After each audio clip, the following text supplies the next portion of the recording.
Hello there. Thank you for staying with us and welcome to the program. I'm Victor Matthias. Now, the education sector, like many other sectors, have had their fair share of disruptions as a result of the COVID-19 pandemic, which resulted in measures to bridge the gap and ensure students aren't left behind as the fight against the virus continues. Closure of schools were immediately effected and online models were embraced so as to keep the students engaged. The effect, however, is what we will be talking about today on the program. But before we do that, let's see what made the social media trends in the past week.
Well, there you go. Those were the trends in the past week, but you can be a part of the conversation from wherever you are around the world. Just tweet at us using the hashtags and the social media addresses. That's at Channels TV, hashtag Channels Beam, hashtag Channels Beam again, and then also at Victor_MBIDI. Well, joining us today to look at today's program, we have Michael Dimehin. He is the Managing Director of G. Tom's Consultancy Services Limited and Forthward Development Foundation. He is focused on youths and women development, and he is also an author. He joins us right here in the Lagos studio. We also have with us in the Lagos studio Dr. Sam Ayomogbe. He is a doctor of philosophy and a professional in strategic thinking and innovation, an advocate of lifelong learning. He writes and trains on topics ranging from child education, parenting, retirement preparation, entrepreneurship, and personal development. It's a pleasure to have you both with us today on the program. Thank you. Of course. We also have joining us via Skype Associate Professor Nasiru Olajide. He is an academic.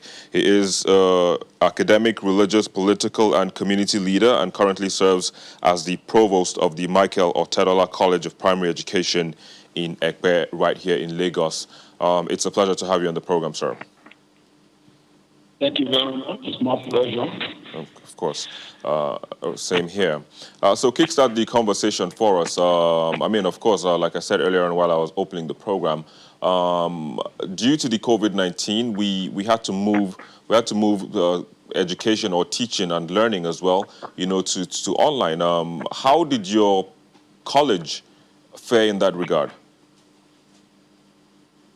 Yeah, thank you very much. I'd like to acknowledge the fact that finding ourselves in this situation is not what we deliberately wanted to have, but here we have. Indeed. I'd like to also inform that our country seems to be caring for peace because we have ambition to transmit the open distance learning education. So already, when I came on board, one of the things we did was supporting our ICT. Okay. Sorry, Dr. Olajide, I mean, I'll have to come back to you. We really can't hear you, and the picture is pretty much not as clear. I guess internet is pretty much on the low at the moment. So hopefully that gets sorted out, and then we'll come back to you in a bit. But let me just come to you. I mean, you know, the model, the teaching model, the online teaching model, would you say it was effective throughout this period? Well, I won't say it's very effective because, like the doctor was trying to say, that it wasn't what Nigerians really prepared for. And another thing is that I was in part of the north last week. There are areas in Nigeria that don't even have access to network. So you can see the situation. In that kind of situation, some of the students in those areas, they will not have access to internet. They don't even have access to electricity. So the online teaching is not really, really effective, but it's something that the government of Nigeria may need to consider because of the situation. Moving forward. So pretty much we need to improve the connectivity and coverage area. But I mean, as it is now, we're looking at resumption. Okay. We're looking at resumption. People are saying, okay, let students come back to school, let them write WAEC and all of that. Do you think it's, or what do you think are factors that would make this effective? Yeah, I will look at it from two angles. Resumption is good, but the safety of the students is very, very important. If we don't have facilities put in place for these students to be safe, I think it's something we need to check. Because we can't say that, okay, all schools should resume. Meanwhile, there are no facilities put in place for these students to, for their safety to be ensured. That is the reason why we must look at the aspect of government being socially responsible. The government needs to be socially responsible. Facilities must be put in place. Also, there are families that have lost their sources of income as a result of this pandemic. Some of those families, they need to provide nose masks or face cover for their children and all that. Some of these people who cannot even provide for the physiological needs of their family, they may not consider things in the area of nose masks or face cover. So government need to do a lot in that area. And I'll also employ that it is even also okay for some civil society organization to also come to support. So the private sector. Let me bring in Dr. Sam on this. Doctor, I mean, so looking at how we can marry or, collaborate the private sector, the government, and also, how can we bring everyone together to ensure that, things actually move as smoothly as possible? Okay, thank you so much for the invitation. I am really deeply impressed. What I did was to call the practitioners to find out how they feel about the pandemic vis-a-vis school resumption. We have to look at it from a very 360-degree perspective. You say the students should stay at home to do online, or to stay at home, the schools are closed. The children you are trying to protect from death are actually dying. A lot of children are being raped at home. A lot of children underage are getting pregnant by the minute, by the seconds. So education has always been in a pandemic situation, right from time. So you mean before the pandemic itself? Before the pandemic itself and now. So they'll have to look at it holistically. Government has to be responsible. The private sectors are responsible. A whole lot of schools have developed their online and they are doing online. They've written the exam. I know they have some hiccups, no lights, data, not. But where it's chronic, the real bad side of it is the side that government is holding, which is the public schools. That now, government is now using that to blackmail the private sector to say, hold on, how can you do that? When your side is where we're having the weaker link. So government need to be responsible. Now, pandemic, you might see it as a negative stuff in the country, but it's also a way to reawaken the educational sector that was not really too healthy. So if government can use this window to put everything in place, like when the oil and gas was in shackles, the president stepped in and said, I am still the minister of that sector. Petroleum. What happened to the education? Education is life. If there was no education, people like us wouldn't have lived the village. Probably would have maybe 5, 6 wives married today, because that is the life that was happening in your village? Yeah. So education is life itself. So government need to step up, and government need to encourage the private sectors. So I mean, I agreed now. Agreed. Government needs to step up, but let's look at the private sector, not private practitioners, but the private sector. Okay. What role can they play to help the government where it's lacking. So in terms of, he talked about how there's no connectivity in some parts of the north that he visited sometime last week. Exactly. So, I mean, how can the private sector come in to provide Wi-Fi services maybe in public schools? Shouldn't that be one of those aspects where the private sector can come in? Of course. So which other now, aspects when again? we're talking about private sectors, now it's not even far-fetched.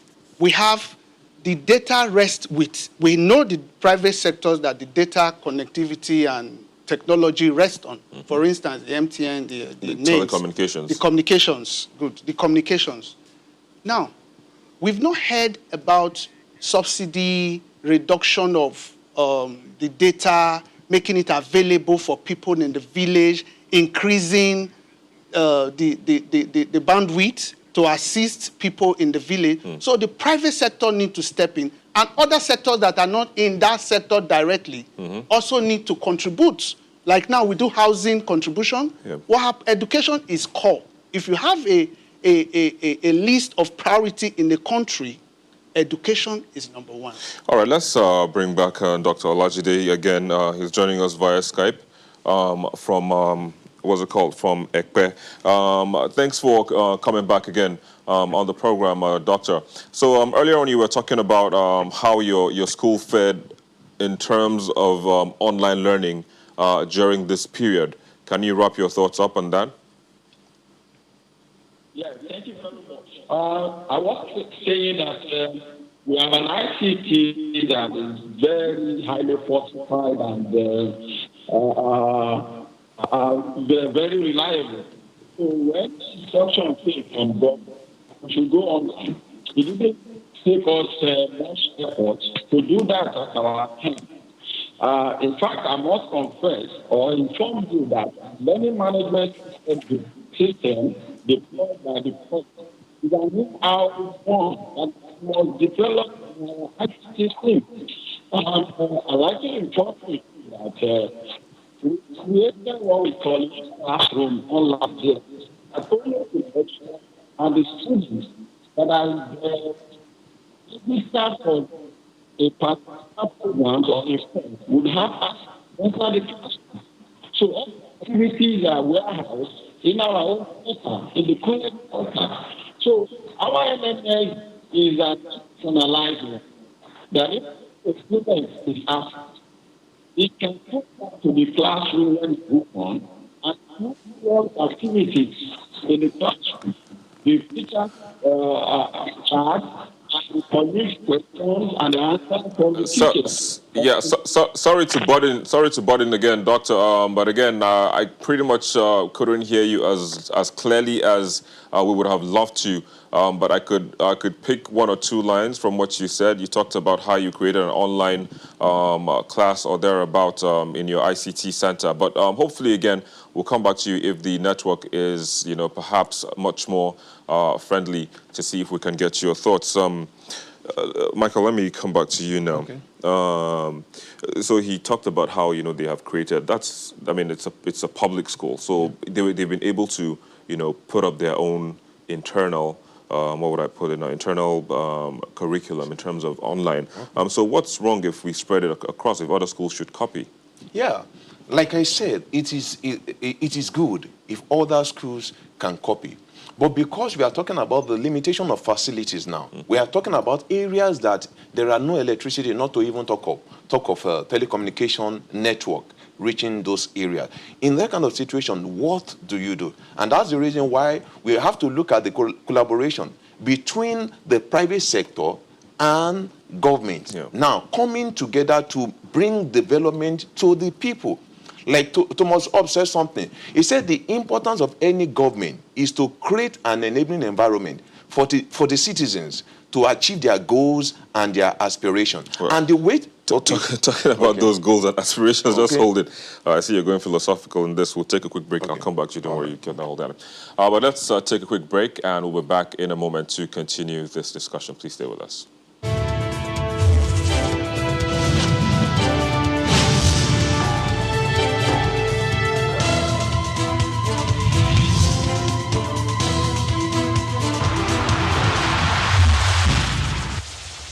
Thank you for staying with us. Well, we still have with us our panelists in the studio as well as via Skype.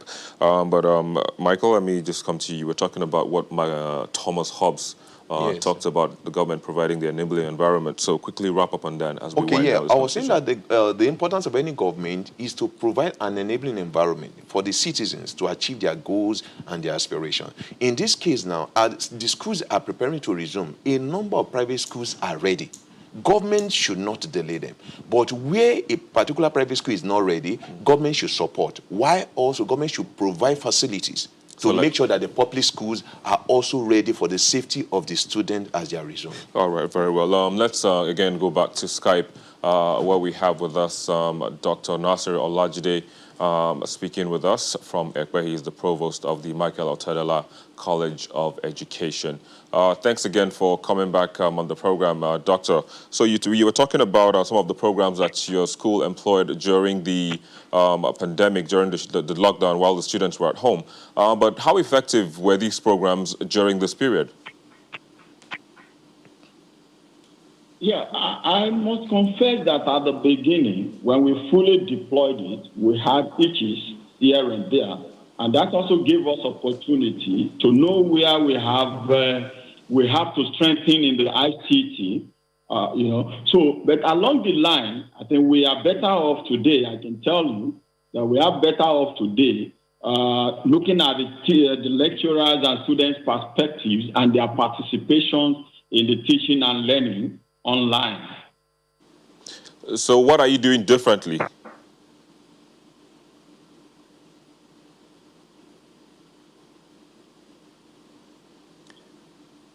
If you can hear me, Doctor, what are you doing differently to improve the process?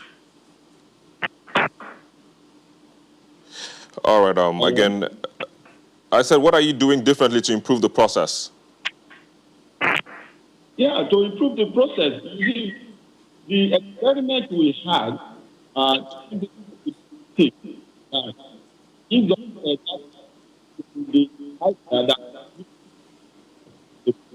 what we're doing. Because have a bad.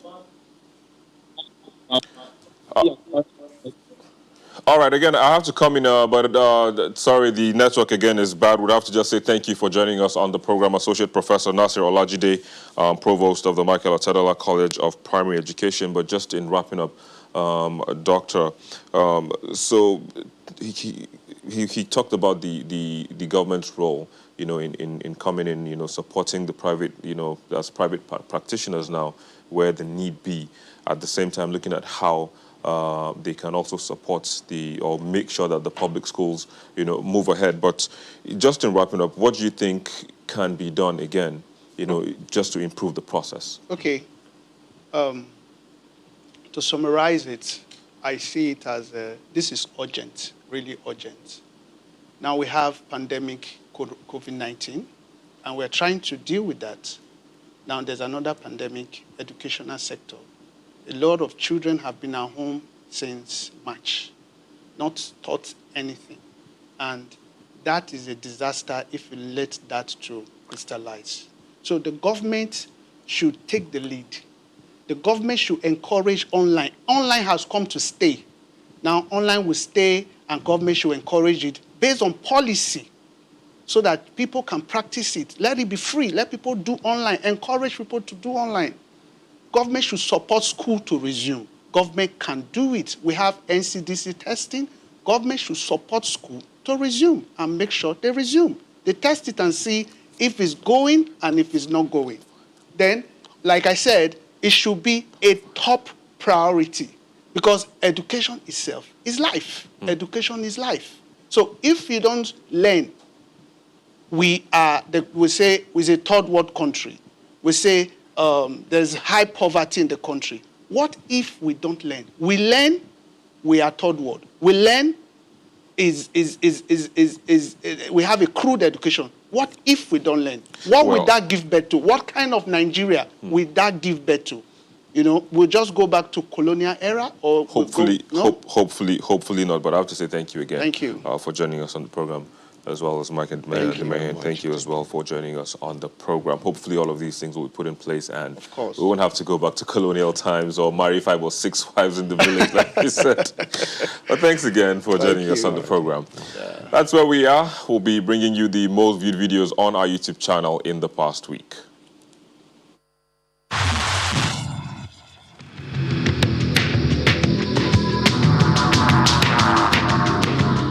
The tributes by members of the Nigerian tech community to late founder of Gokada kicks off this week's most viewed videos in 5th place.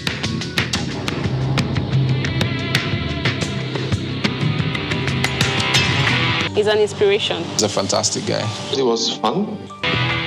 It is followed by the briefing to President Buhari by former President Jonathan on the peace situation in Mali.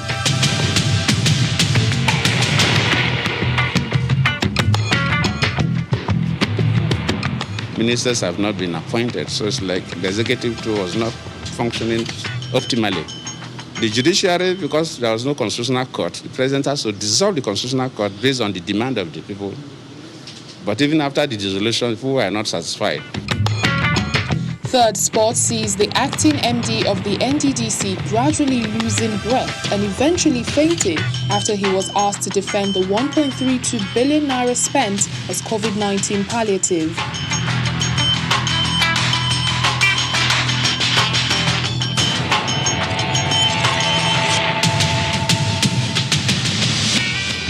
In second is the family of late Tolulokwe Arotile's family, describing her as a gift from God after the news of her death was broken to them. A few weeks ago, he asked me, "Mommy, how is your health?" I said that I'm fine.